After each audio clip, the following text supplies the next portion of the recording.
Hello, everybody. Looks like the gauge says it's empty. Let's take a walk into the kitchen and see what's in the fridge today, guys.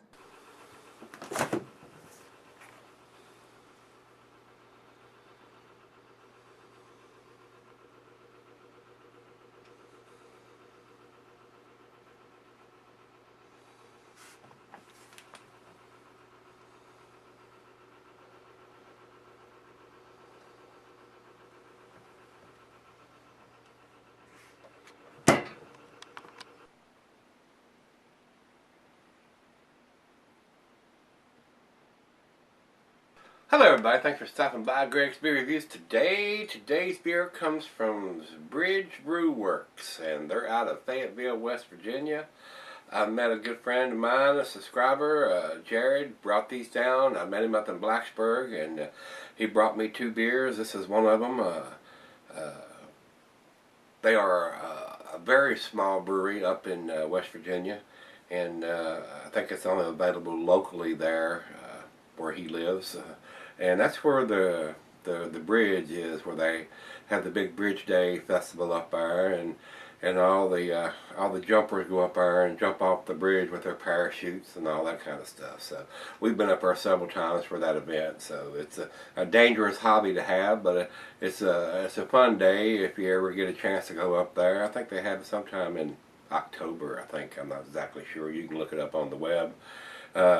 And go up and check it out. But I've not been to this brewery up there before, so he said there was three of them, and he couldn't find the last one of the beers that they do to bring down to me. But if he runs across it, he's going to grab one for me. This is their Momma Rye IPA. And there's a story behind this one. I'll go over to the commercial description on this beer and give you a little information. This is a commemorative beer brewed for Nathan's mother, whose maiden name is Rye. Angie Rye passed away on May 10th, 2010 from ovarian cancer. Mom was an amazing lady who was a literature teacher, poet, and artist. She lived life out loud. Proceeds from Momma Rye IPA will help fight and bring awareness to ovarian cancer. Thank you for your support, and together we can hope for a cure.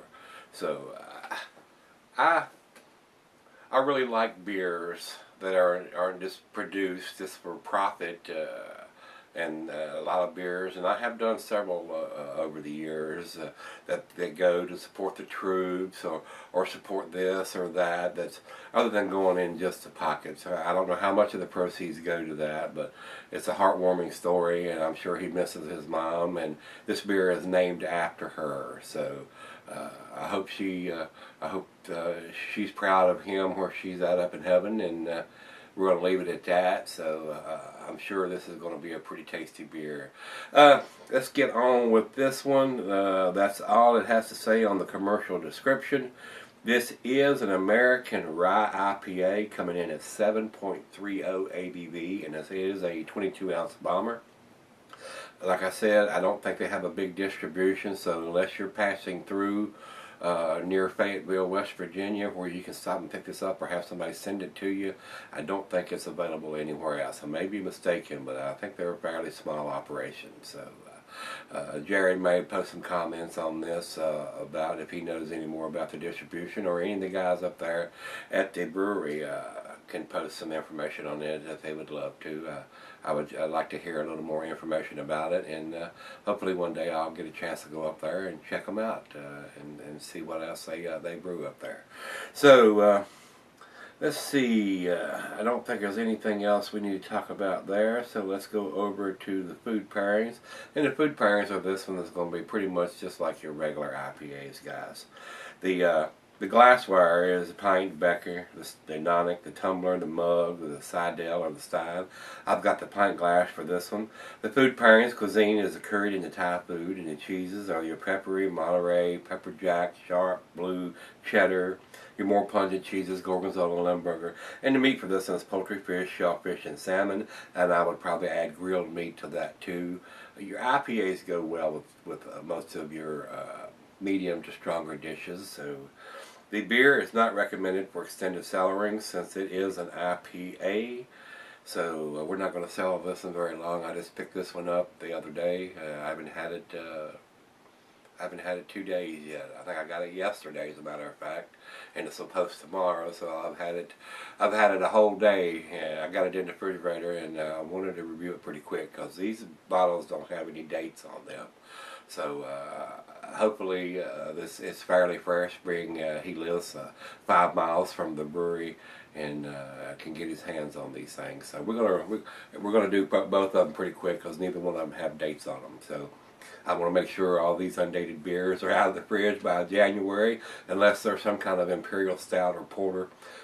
We're going to try not to buy any undated beers in 2014 if I can help it. There may be a few that'll slip through, but if you got a date on your bottle, there's a good chance that I may buy it. If you don't, there's a good chance that I may not. So, with that being said, I don't think there's anything else we need to talk about. Jared, thanks again for meeting me and bringing these beers down to me. I hope you enjoyed your lunch. Oh, a lot of carbonation on that. A big hiss on that one. We're going to pour it fairly easy because I don't want, well, you can see it's really carbonated. I don't think it's bottle conditioned. It is definitely very carbonated. A lot of bubbles streaming up from the bottom. You can see the foam running down the side of the bottle there. Over to the light. It is a light, not a super light amber color. It is a light amber color though. A lot of bubbles streaming up from the bottom of it. Very well carbonated. I knew it was going to be from the hiss I got from the bottle there. So about 2 fingers of head on that beer. Big soapy bubbles. Pretty white. Just a slight off-white. Fairly creamy small bubbles on top, but great big bubbles around the side of the glass here. Looks pretty good in the glass, guys. I like rye IPA, so hopefully this will be pretty tasty. Let's get a nose on it.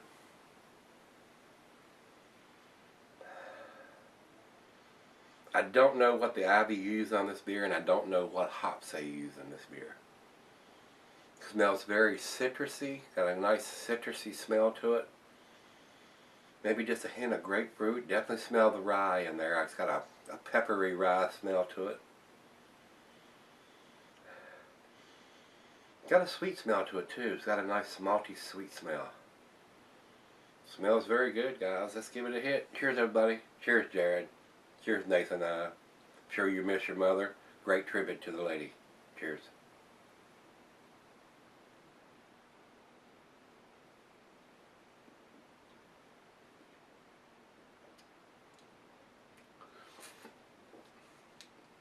Big rye taste to me on this one.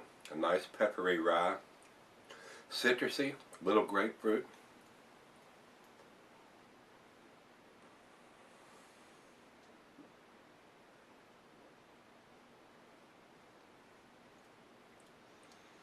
Not overly bitter for 7.2%, is that what I said? 7.3%. It does have a bitter back end, but not overly bitter.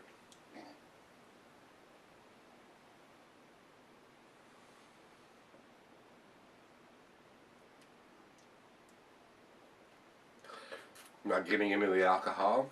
To me, it seems like it's a very well made beer. Cheers to them guys. First time having one of their beers. I could see why they would like this beer up there. It's a very tasty rye beer. Very well balanced as far as I'm concerned. Nice mouthfeel. Wow, very tasty, matter of fact.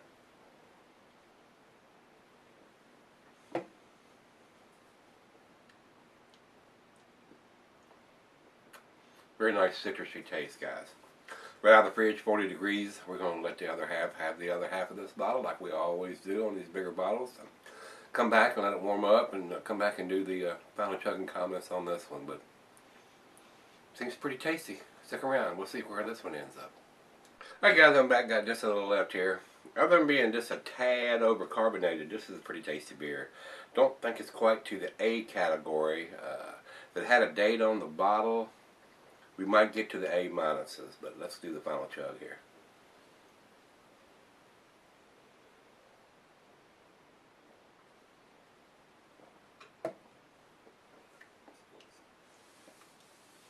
very citrusy, orangey, little grapefruity. The spicy rye is there. Very tasty, guys. It is. I enjoyed this one a lot. Jared, thanks again for meeting me in Blacksburg and bringing these down to me where I can review these for you guys. It's definitely worth picking up if you can get by there. Like I said, I don't think their distribution is very big. If you're passing through Fayetteville, West Virginia, you might want to stop at one of the local stores there and see if they have it, or either go by the Brew Pub or the brewery. I don't think there is a pub there, but I am not sure. I don't know enough about these guys to know whether they have a pub there where you can actually go in and sample some of this stuff or not. So, Jared, you might list that in the comments whether they have a place where you can actually go and buy this at the brewery, maybe have something to eat there or not. I do not know. So, I have not heard of these guys before. He mentioned it to me that these were available. So, and that's the deal with a lot of local small breweries. When they first get started, they're just a speck on the map of craft breweries. So very tasty. I enjoyed this one, guys. Like I said, if it had a date on the bottle, and that's a pricey machine, I understand that, but they still need to have that date on the IPA as far as I'm concerned. So I'm gonna give it to 7, which is a B+. If it had a date on it, I'd probably give it the A-.